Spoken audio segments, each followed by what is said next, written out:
Le gouvernement somalien a déclaré qu'il appuierait un programme de réforme initié dans différents secteurs suite à la conclusion d'une mission du Fonds monétaire international dans le pays. Le ministre des Finances Abdirahmane Beyler a salué les conclusions des seconde et troisième missions du FMI sur la facilité élargie de crédit à la Somalie et il a indiqué que de véritables progrès avaient été réalisés dans le programme de réforme.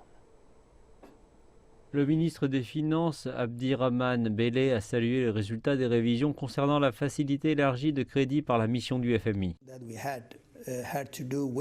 La discussion sur laquelle portait notre réunion concernait ce que nous avons été capables d'accomplir ces 12 derniers mois et désormais, alors que nous terminons les élections, nous pourrons voir ce que nous pouvons faire en fonction de certaines hypothèses sur ce qui doit être fait d'ici la fin de l'année prochaine, qui va de mars à mars.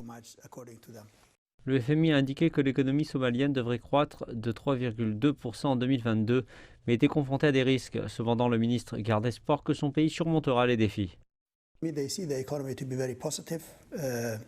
Ils voient que l'économie est positive, bien sûr. L'hypothèse ici est que le coronavirus se terminera, que tous les coûts seront économisés, que de l'investissement reviendra dans le pays et que la sécheresse sera contrôlée. C'est ce qu'ils pensent.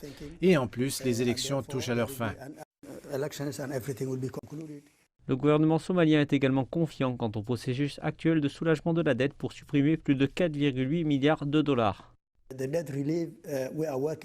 L'allègement de la dette est un sujet pour lequel nous travaillons en étroite collaboration avec 3 groupes, dont le Club de Paris.